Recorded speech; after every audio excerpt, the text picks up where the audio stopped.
It was supposed to be my fresh start, my escape from the grind of city life.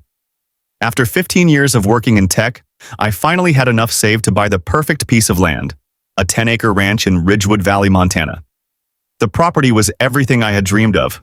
Wide open fields, a sturdy old barn, and a creek running along the back fence. It wasn't just land, it was my future. But that dream turned into a nightmare before I even had a chance to settle in. On my first evening at the ranch, after a long day of unpacking, I found a sleek white envelope taped to my front door. The paper was thick, embossed with gold lettering. Welcome to Ridgewood Valley HOA. Membership mandatory. Annual dues, $750. My stomach twisted. I hadn't signed up for any HOA and I had done my research. This land wasn't part of their jurisdiction. That was when I met her. Martha Caldwell, president of the Ridgewood Valley Homeowners Association. She marched up my gravel driveway in an expensive suit, her perfectly manicured hands clutching a clipboard. "You must be the new resident," she said, flashing a smile that didn't reach her eyes. "We need to discuss your compliance with Ridgewood's community standards." I looked at her, then at my barn. Something told me I had just made a very powerful enemy. I wasn't about to let some overbearing homeowners association dictate what I could do on my own land. I kept my cool, smiled at Martha, and simply said, "I appreciate the welcome, but my property isn't part of Ridgewood HOA. I have the records to prove it." Her expression didn't change, but something flickered in her eyes, something cold, calculating. She handed me a thick packet of papers. "Every home in this valley abides by Ridgewood standards. We maintain order, aesthetics, and most importantly, property values. We expect you to do the same." I didn't bother opening the packet. Instead, I stepped back, keeping my voice steady. "I'm not interested." Martha's smile froze for a beat too long before she nodded. "Very well, Mr. Harper. Have a nice day." She turned on her heel, walked back to her black luxury SUV, and drove off. That's when the real trouble started.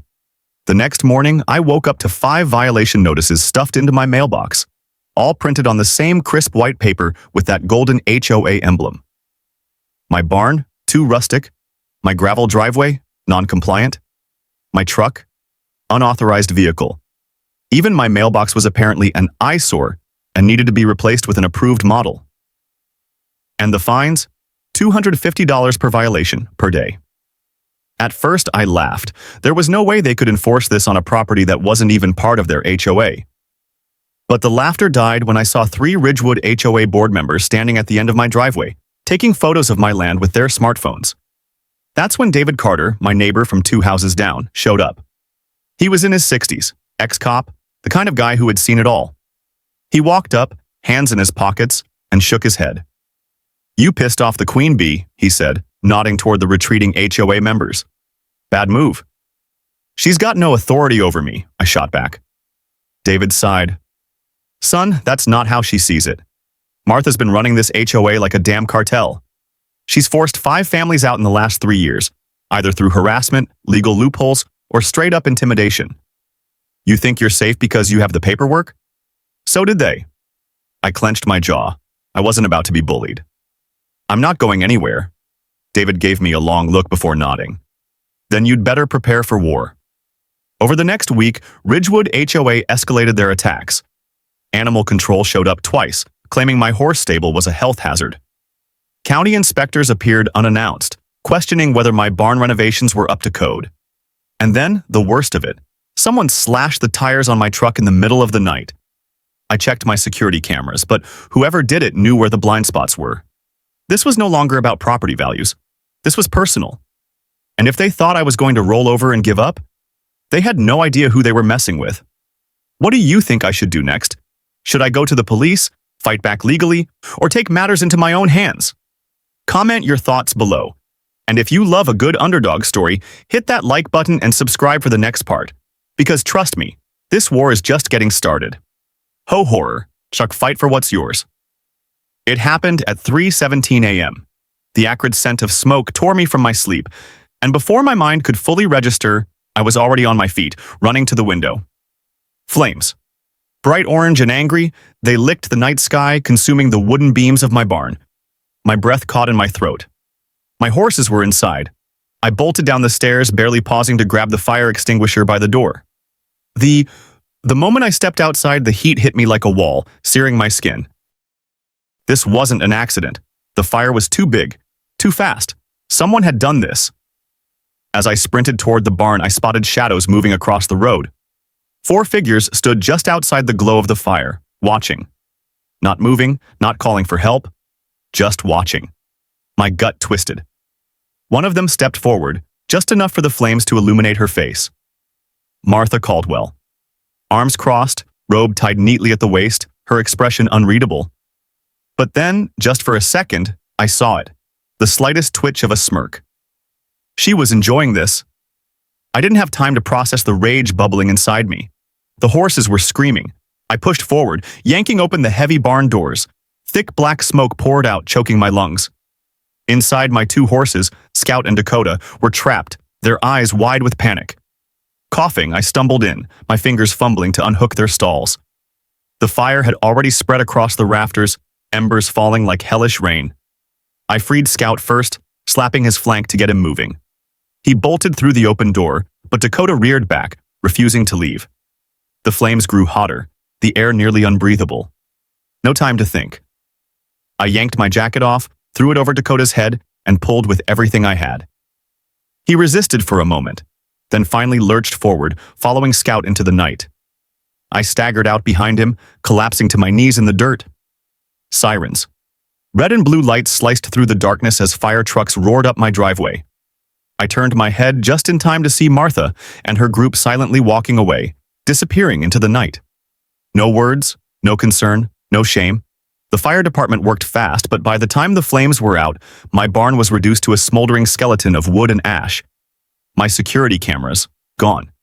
The walls I had reinforced myself, gone. The place where my grandfather had once kept his own livestock, gone. I sat in the dirt, covered in soot, my hands shaking with fury. A low voice cut through the chaos. This wasn't an accident, I looked up. Chief Logan, the fire marshal, knelt beside me, running his fingers through the scorched earth. He lifted them to his nose, sniffed, then nodded grimly. Gasoline. Someone wanted to send a message. My hands curled into fists. They wanted a war? They had no idea what was coming. I barely slept that night. Even after the fire department left and my horses were safe, my mind wouldn't shut off. This wasn't just HOA harassment anymore. This was arson. By dawn, I was sifting through every document I had on my property. If Ridgewood HOA was so desperate to force me out, there had to be a reason. I dug through old deeds, county records, anything I could find. But nothing stood out until I stumbled upon a forgotten survey report from 1978. It was handwritten, buried among my grandfather's old papers. The words didn't make sense at first. Potential deposit detected, high mineral concentration, future extraction feasibility pending. I frowned. Minerals? Extraction? I needed answers. By noon, I was at the county records office, flipping through land surveys dating back over 50 years. The clerk, an older man named Ray Dawson, watched me curiously. Looking for something specific? He asked, leaning on the counter. I hesitated. Just checking if my land was ever flagged for anything unusual. Maybe a zoning dispute? Ray scratched his beard, then stood. Give me a minute. He disappeared into the archives, and when he came back, he was holding a thick, dust-covered file. This was never digitized, he said, dropping it on the counter. Nobody's asked about this land in decades. I flipped through the pages, and my blood ran cold. Underneath my property was one of the largest rare earth mineral deposits in the region, the kind used for everything from high-tech batteries to military-grade equipment. A literal gold mine. And that wasn't the worst part. The last page was stamped with the logo of Everett Corporation. I had seen that name before. They were a major real estate developer, but according to this document, they had been trying to acquire my land for over 20 years. The only reason they hadn't? My grandfather refused to sell. Now, decades later, they were trying again. Only this time, they weren't offering money. They were trying to force me out. I clenched my fists. The Ridgewood HOA was just a front. Martha Caldwell wasn't just some power-hungry HOA president enforcing neighborhood rules. She was working for Everett Corporation. A chill ran down my spine. If they were willing to burn down my barn, what else were they willing to do? As I left the records office, I noticed something in my rearview mirror. A black SUV. It had been parked across the street when I arrived. Now it was following me. I turned onto a side road, heart pounding. The SUV followed. I gripped the steering wheel. They knew I was onto them, and if I wasn't careful, I might not make it home alive. The black SUV stayed on me. Every turn I took, every lane I switched, they matched me, move for move. I wasn't imagining this. They were following me. My grip on the steering wheel tightened. I had two choices: drive home and let them see exactly where I lived, or shake them off. I chose the latter. I slammed the gas and veered onto a side road, a narrow gravel path that cut through the valley. My truck bounced over the uneven terrain, dust kicking up behind me. The SUV followed, its sleek, tinted windows almost blending into the trees lining the road. They weren't backing off. I spotted an old logging trail up ahead, overgrown, barely visible. Perfect. I cut the wheel hard and tore onto the trail, branches snapping against my windshield. My truck barely fit, scraping against the trees as I maneuvered through. The SUV hesitated. It was bigger, heavier, not built for off-road. Then they made their move. Instead of following me, they stopped. My heart pounded. Why? Then I heard it. A drone. I looked up and saw a sleek black quadcopter hovering just above the treetops. They were tracking me. I floored it, pushing through the trees until I burst out onto the main road a mile ahead. I didn't stop. Not until I reached town, pulled into a crowded gas station, and parked near the entrance where plenty of people could see me. Only then did I exhale. The SUV never reappeared. The drone was gone. But I knew this was far from over. I spent the next few hours preparing for war. I called David Carter, my ex-cop neighbor. I told him everything: Everett Corp, the mineral deposits, the fire, the SUV. He didn't hesitate. You need to go public. They work in the shadows. Expose them, and they'll be forced to play by different rules. He was right. If I stayed quiet, they'd keep trying to pressure me out. Or worse. So I made my move. I posted everything on my social media: the fire, the violations, the surveillance, the SUV. I even attached photos of the old land survey proving Everett Corp had been after my property for decades. This is bigger than an HOA dispute. My land holds something powerful, and now they're coming after me. If anything happens to me, you know who's responsible. Within minutes, the post was blowing up. People were sharing it, commenting, tagging news outlets. Then something unexpected happened. A private message popped up. It was from a name I didn't recognize: Rachel Bennett. The message read, "I used to work for Everett Corporation. You don't know the half of it. We need to talk before it's too late." What do you think Rachel knows? And how far do you think Everett Corp is willing to go? Comment below. If you're hooked on this story, hit that like button and subscribe, because trust me, this is just getting started. The whistleblower, secrets they would kill. For I sat in my truck outside a dimly lit diner on the edge of town, scanning the parking lot for anything suspicious. My phone buzzed. Rachel Bennett. I'm inside. Booth by the window. I took a deep breath and stepped out, every instinct telling me to be on high alert. If she really had worked for Everett Corp, then meeting her was either my best chance at getting answers or a trap. Rachel was younger than I expected, maybe mid-30s, with sharp eyes that flicked toward the door the second I walked in. Her posture was stiff, fingers gripping the coffee cup like it was the only thing keeping her grounded. I slid into the booth across from her. You said I don't know the half of it. She nodded, lowering her voice. Everett Corp isn't just after your land, Luke. They're after control. I waited, letting her gather her thoughts. I was part of their land acquisition division for 5 years. My job was to make deals, quietly. We bought out ranches, farmland, even entire towns when necessary. But your property? It's different. We've had files on it for decades. I tensed. Because of the minerals? She shook her head. Because of the water. I blinked. What? Rachel pulled a folder from her bag and slid it across the table. Inside were geological survey reports dating back to 1972. Pages and pages of testing results, estimates, and maps. Right beneath my land sat one of the largest untapped aquifers in the country. Water is the new gold, Rachel said.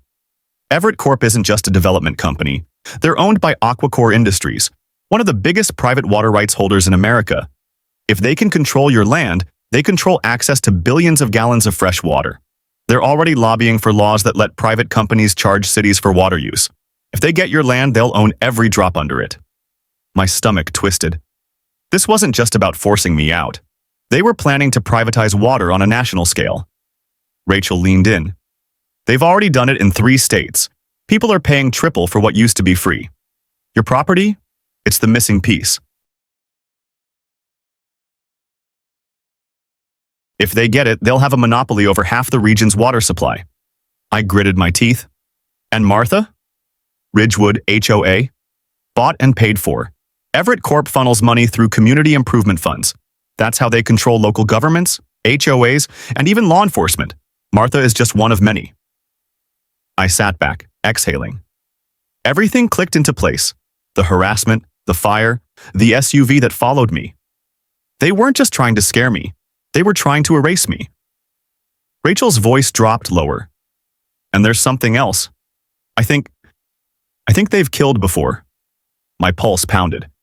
What do you mean? She hesitated, then pulled out one last file. A missing persons report. I skimmed the page. My chest tightened. James Calloway, former USDA official, last seen investigating Ridgewood Valley 6 months ago. Never found. Rachel's voice was barely a whisper. He was looking into their water deals. Then he vanished. A chill crawled down my spine. This wasn't just corruption. This was life or death. The breaking point. The trap is set. I sat in my truck outside the diner long after Rachel had left, gripping the steering wheel so tightly my knuckles turned white. This wasn't just about my land. This was bigger: corruption, water rights, maybe even murder. And now I was in the middle of it. I needed proof, not just old documents and missing persons reports. I needed undeniable, in-your-face evidence that could blow this thing wide open. And I knew exactly how to get it. I pulled out my phone and called David Carter. He picked up on the first ring. "Tell me you've got a plan," he said. I started the engine. "We're setting a trap." That night, I went online and leaked false information. I made it look like I had struck a deal, posting vague messages about a huge development coming soon, and finalizing the paperwork tomorrow. I knew Everett Corp and Martha Caldwell were watching. Sure enough, less than an hour later, I got a notification from my security system. Motion detected. I pulled up the camera feed and saw 3 figures moving around my property. They weren't being subtle this time. No more quiet intimidation tactics. These guys were professionals. One of them carried a gas can. My stomach twisted. They were about to torch something again. Maybe my house this time. I took a deep breath and gripped the shotgun resting beside me. But I didn't move. Not yet. Because this time, they weren't the only ones watching. David had called in a favor with the county sheriff, one of the few honest cops left. And right now, 6 deputies were hidden around my property, waiting. I watched as the men approached my shed, one of them pulling out a lighter. Then, red and blue lights exploded in the darkness. "Sheriff's Department, hands in the air!" Chaos erupted. The men bolted, but they never stood a chance. Officers swarmed in from every direction, weapons drawn. 2 of them were tackled to the ground immediately. The third tried to make a run for it, but David stepped out of the shadows, a shotgun leveled at his chest. "Bad idea," David muttered. The guy dropped to his knees. The sheriff strode forward, pulling off one of their masks. My blood ran cold. I knew this man. He wasn't just some hired thug. He was a Ridgewood HOA board member. Martha had sent her own people to burn me out. Again. But this time, they were caught red-handed. As the deputies cuffed them, one of the men snarled, "You don't understand what you just did. This goes higher than you think." I stared him down. Then I guess we'll find out just how high. Because this war, it wasn't over yet. I wasn't about to let some overbearing homeowners association tell me what I could do on my own land. My property wasn't in their jurisdiction, and I had the records to prove it. But I had underestimated just how far Martha Caldwell and her Ridgewood Valley HOA would go. The very next morning, I stepped outside to find a bright orange violation notice nailed to my barn door, then another on my truck, and another on my mailbox. Unauthorized structure, non-compliant vehicle, landscaping violation. Each fine, $500 per day. I ripped the notices down and tossed them in the trash. But when I checked my mailbox, my stomach twisted. Inside was a formal letter from the HOA's legal team threatening a lawsuit. They were trying to bleed me dry. By lunchtime, I spotted Martha and 2 HOA board members standing at the edge of my property, whispering and pointing. Then I saw something that made my blood run cold. One of them pulled out a camera and started taking pictures. They were building a case against me. That evening, a county inspector showed up unannounced. He claimed someone had reported me for illegal livestock keeping. I led him to my horses. My permit's perfectly in order. He sighed. Not surprised, he muttered. We get calls like this all the time from Ridgewood HOA. It didn't stop there. A few nights later, my motion sensors triggered. At 2:13 a.m., my cameras caught 2 masked figures sneaking onto my land. They slashed the tires on my truck, then spray-painted, "Get out," in bright red letters across my barn wall. This was no longer about property values. This was a threat. They wanted a war? They just got one. What do you think I should do next? Should I fight back legally, go to the press, or take matters into my own hands? Comment below. If you love a good underdog story, hit like and subscribe, because trust me, this battle is far from over. HOA horror. Fight for what's yours.